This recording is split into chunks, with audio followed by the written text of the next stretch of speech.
Hola, mis queridos hermanos y amigos. Es para mí realmente un gusto estar aquí colaborando en esta semana maravillosa de cómo mantener la esperanza en época de crisis. Y fui invitada, soy ecuatoriana, radico actualmente en la ciudad de Nueva York, en el centro donde se llevó a cabo realmente el mayor número de personas fallecidas por el COVID. El tema que vamos a tener hoy día y para el cual vamos primero a tener una oración cortita, lleva como título ¿Cómo, cómo mantener la esperanza cuando un ser querido ha muerto? Entonces vamos a orar. Padre bendito que moras en las alturas de los cielos, Señor, te pedimos el derramamiento de tu Santo Espíritu para este tema, con el cual pretendemos mantener la esperanza y la fe que solamente se puede en ti, Cristo Jesús. Y todo esto, no porque tengamos méritos, sino con el perdón de nuestros pecados y por la sangre preciosa de Cristo Jesús en la cruz. Amén. Pues bien, ¿qué es lo que sucede especialmente en esta época? Y es el hecho de que el COVID es una de las enfermedades más terribles y más penosas por las que ha pasado nuestra humanidad. ¿Y por qué? Porque es una enfermedad en la cual el ser humano no tiene contacto con sus seres queridos una vez que se enferma, se pone grave y tiene que entrar a un hospital. Cuando entran al hospital, sencillamente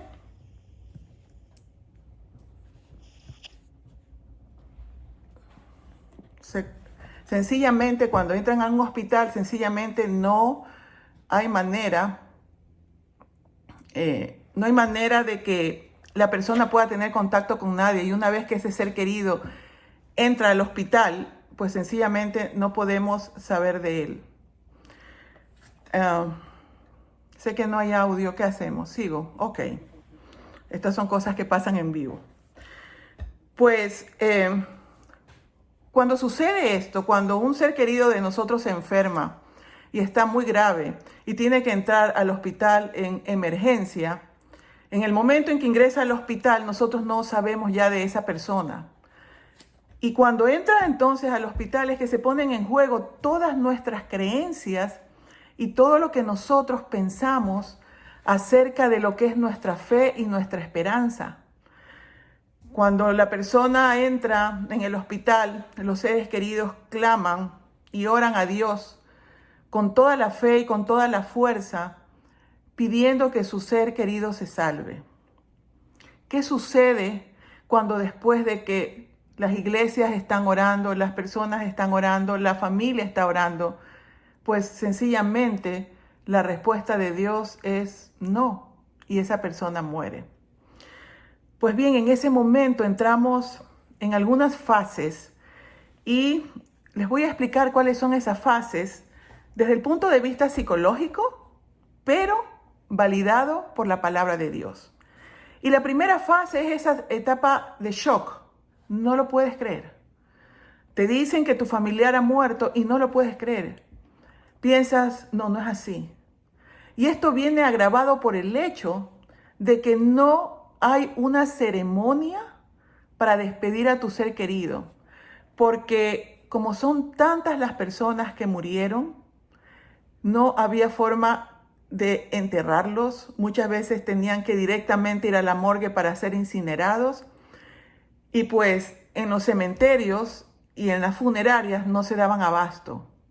Entonces, hay muchos casos en que las personas han muerto y sencillamente no ha habido una ceremonia de despedida. En esa etapa de shock en que muchos piensan, no, es que mi ser querido es como que estuviera de viaje, es como que no ha pasado nada. Pasa un momento, pasan unos días y te das cuenta que la realidad es que esa persona murió.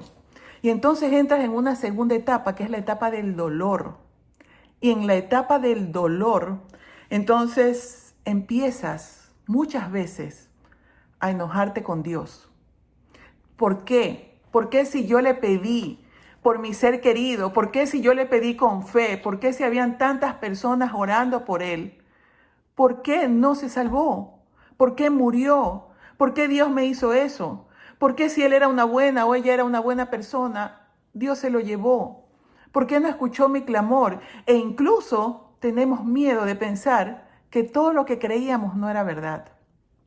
En ese dudar, cuando hemos crecido creyendo en Dios, empezamos a buscar respuestas. Empezamos a querer entender lo que pasó. Y muchas veces recurrimos a los versículos de la Biblia. Hay dos versículos que a mí particularmente me parecen muy poderosos. Uno es el que está en Juan 14:13 que dice: y todo lo que pidieres al Padre en mi nombre lo haré. Entonces en ese momento es que tú dices, si todo lo que yo le pido a Dios Padre en nombre de Cristo Jesús me lo va a dar, ¿por qué no me lo dio? Y dudamos. Y seguimos investigando, y seguimos investigando. Entonces, en esta búsqueda de respuesta y de consuelo, encontramos versículos como el de Isaías 41:10, que ¿qué nos dice? No temas porque yo estoy contigo. No desmayes porque yo soy tu Dios, que te esfuerzo. Siempre te ayudaré, siempre te sustentaré con la diestra de mi justicia. ¿Y qué nos dice el salmista? Salmos 34:18. Cercano está Jehová a los quebrantados de corazón y salva a los contritos de espíritu. Entonces nos ponemos a pensar, Dios me está consolando, Dios me está dando, me está diciendo que está a mi lado, pero ¿cómo le creo? Si cuando le pedí que salve a mi ser amado, que es una buena persona, que era una buena persona, no lo hizo, ¿cómo se lo pido? ¿Cómo le creo que está a mi lado? Y es en ese momento que se pone en juego nuestra fe. Creer en Dios cuando todo lo que le pides te lo da, no tiene mérito. Eso está de más. Creer en Dios cuando lo que le pides no te lo da y tú estás convencido que atrás de eso hay un propósito que no entiendes, pero te mantienes en tu fe, entonces sí puedes decir que eres una persona de fe. Y en esto de cuando alguien muere, las personas, hay las creencias. Nosotros tenemos creencias que vienen de conceptos repetidos de generación en generación. Y muchas personas con la mejor y buena intención dicen cosas como, tienes un angelito en el cielo. Incluso yo he tenido pacientes que me dicen, mi mamá murió. Yo me quiero ir al cielo, también me quiero morir para estar al lado de mi mamá.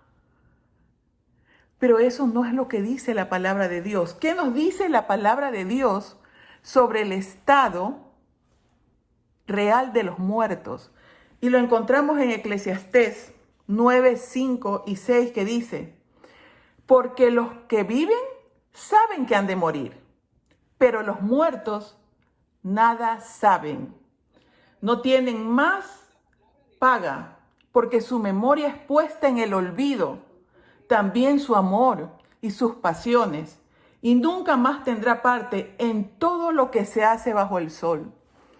Cuando el ser humano muere, el ser humano dice en la creación que está hecho de tierra, que está hecho de barro.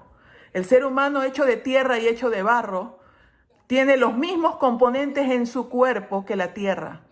Pero para que ese cuerpo tenga vida, se necesita el soplo de Dios. Y el soplo de Dios, que es lo que dio vida a ese cuerpo, cuando la persona muere, regresa a él. Pero no tiene conciencia, porque la conciencia es la unión del cuerpo con el soplo de vida de Dios. Entonces, no es que las almas están penando, no es que esa persona te está cuidando, esa es la verdad, eso es lo que dice la palabra de Dios. Por lo tanto, esa persona que murió y que te duele, duerme, no siente nada, el que siente eres tú que te quedaste. ¿Y qué dice? ¿Cómo mantengo la esperanza cuando ese ser querido murió? Y entonces nos vamos, porque todas las respuestas están en la Biblia. Yo como psicóloga te digo, yo no enseño nada que no esté en la palabra de Dios. Y en los libros de psicología realmente encuentras cosas que las encuentras en la palabra de Dios. Y en este buscar, porque recordemos la etapa, la primera es la de la negación, el no creo que haya pasado, como no ha habido la ceremonia de despedida, te parece que esa persona está ahí, está de viaje. La segunda es ese dolor, ese enojo que sientes con Dios porque le suplicabas a Dios con fe, Señor, sálvalo, Señor, sálvala. Y tú creías que iba a pasar y no pasó. Y en ese buscar respuestas encuentras que ese ser amado no siente nada, no sabe nada. ¿Y qué nos dice Primera de Tesalonicenses 14? Tampoco queremos, hermano, que ignoréis acerca de los que duermen. Los que duermen son los que están muertos. Para que no se entristezcan como los que no tienen esperanza, o sea, los que no lo saben. Porque si creemos que Jesús murió y resucitó, así también traerá con Jesús a los que durmieron en él. Porque el Señor, cuando Él venga, con voz de mando, con voz de arcángel y con trompeta de Dios, descenderá del cielo y los muertos en Cristo resucitarán primero. Porque esto es lo que nos da esperanza. A las personas que han perdido familiares por el COVID-19, yo les digo, así les suene muy fuerte, que fue una bendición, porque cuando tú estás muriendo o agonizando, tienes a tus seres queridos a tu lado y de alguna manera descansas en ellos. Pero cuando te enfermaste del COVID-19, nuestro ser querido estuvo en un hospital sin nosotros no estar presentes. Entonces a esa persona no le quedó nada más que agarrarse de la mano de Dios y conversar con Él. Y seguramente si esa persona tenía cosas que tenía que limpiar de su carácter, de su temperamento o de cosas hechas en su vida, tuvo el tiempo maravilloso de arrepentirse. Y si entró en comunión con Dios y tú tienes fe, sabrás que Dios por amor se llevó a esa persona para que esa persona descanse en Él y sea uno de los que murió estando en Cristo. Yo no estoy hablando de concepto, yo estoy hablando de experiencia. Hace un mes, y perdónenme si me llego a quebrar, soy un ser humano, pero hace un mes, 3 semanas, yo sufrí lo que les estoy hablando. Mi esposo y yo enfermamos de COVID graves y mi esposo ingresó a un hospital.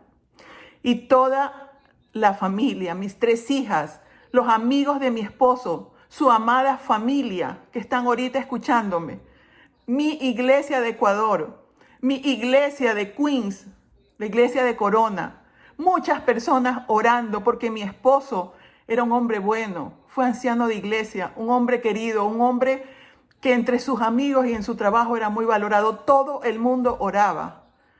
Y pasado 13 días, me llaman por teléfono a decirme que había fallecido. En ese momento sentí el dolor, mis hijas sintieron el enojo de las fases que les estoy hablando. Y en ese dolor y en ese no creer, porque todavía no puedo hacer la ceremonia. Mis hijas menores están en Europa y no puedo hacer una ceremonia. La familia de mi esposo está la mitad en Ecuador, la otra mitad en Estados Unidos. No podemos hacer esa ceremonia. El dolor que se experimenta cuando pierdes al compañero de tu vida, a tu mejor amigo, a tu esposo de 34 años, a tu confidente, al padre de tus hijas, a un hombre bueno. Yo vivía en Ecuador y mi esposo se vino a los Estados Unidos y yo me vine siguiendo lo que dice la palabra de Dios. Sigue a tu esposo, si tu esposo es un hombre de Dios. Y vine acá, a este país, y al cabo de 1 año de estar en este país, mi esposo muere. Jamás, debido creo yo a que nací desde pequeña en un hogar adventista, jamás me enojé con Dios. Pero sí, no entendía qué pasaba. ¿Y saben cuál es mi conclusión? Que le doy gloria a Dios, porque se llevó a mi esposo en el mejor momento de su vida. Se sentía realizado, se sentía feliz. Y esos 13 días que nadie pudo estar a su lado, yo estoy segura que él estaba en paz y que él conversaba con Dios. A todas aquellas personas que han perdido un ser querido, yo les digo, es ahora cuando se demuestra cuál es tu fe. Dios te dio, Dios te quitó. Y si tú quieres sanar ese espacio de lo que te está sucediendo, entonces agárrate de la mano de Dios. Tú no entiendes por qué pasaron las cosas. Pero si tú tienes fe, tú te vas a dar cuenta que hay un propósito. Mi esposo duerme, mi esposo no sabe nada. Mi esposo ya se arregló con Dios. Cuando venga el día va a sonar la trompeta y él se va a levantar. Yo me quedé y yo sí tengo que seguir luchando para ser la mujer que se pueda levantar y poder verlo. Y todos los que quedamos, y mis hijas, y todos los que lo amamos. Pero es ahora, en este momento, cuando debemos demostrar pues que creemos en Dios. ¿Por qué? Porque vamos a lo que dice la Biblia en 1 Corintios 10:13. Y esta es la última fase, que es la fase de aceptación. Aceptas lo que pasó. Y 1 Corintios 10:13 nos dice: no os ha sobrevenido ninguna prueba que no sea humana, pero fiel es Dios, que no dejará que seas tentado más de lo que puedes resistir, sino quedará también juntamente con la tentación la salida para que puedas soportar. Mientras mi esposo estuvo en el hospital, yo no me quiero poner de ejemplo, les estoy contando. Yo estaba enferma sola en una cama, donde una vecina, porque esos son los ángeles, una vecina me daba la comida y me la dejaba en la puerta de mi habitación. Puede sonar traumático, puede sonar fuerte, pero ¿saben qué? Esa prueba que Dios me mandó, yo la podía soportar. Por eso estoy aquí conversando con ustedes. ¿Y qué nos dice Romanos 8:28? Y sabemos que a los que aman a Dios, todas las cosas le ayudan a bien. Esto es, a los que conforme a su propósito son llamados. Y hermanos, quiero decirles algo. Gloria a Dios, que en su inmenso amor y misericordia se llevó a mi esposo en el mejor momento de su vida. Nos dio aquí en la ciudad de Nueva York 15 meses maravillosos. Mi esposo, mis hijas, yo doy gloria a Dios, porque aunque no entiendo y todavía no veo cuál es el propósito, yo sé que Él salvó a mi esposo para que esté en la patria celestial. Todos estos días han sido días en los que no he trabajado. Esta es la primera charla que acepto dar. Y cuando me la pidió la hermana, yo pensé, Dios, dame la fuerza, ¿será que es el momento? Pero Dios es bueno, y el día jueves una persona me escribió y me dijo algo que me llegó mucho al corazón, y desde ese día estoy como sonriendo. Tengo muchos momentos de tristezas, tengo muchos momentos de congoja. Con mis hijas nos reunimos todos los días, lloramos, nos hacemos nosotras mismas la terapia, y es increíble ver cómo cada una de ellas va creciendo en el Señor. Yo los invito, hermanos, a que sanemos. Porque ¿qué nos dice 1 Corintios 1, 3 y 4? ¿Qué es lo que tengo que hacer para sanar esta herida y este dolor?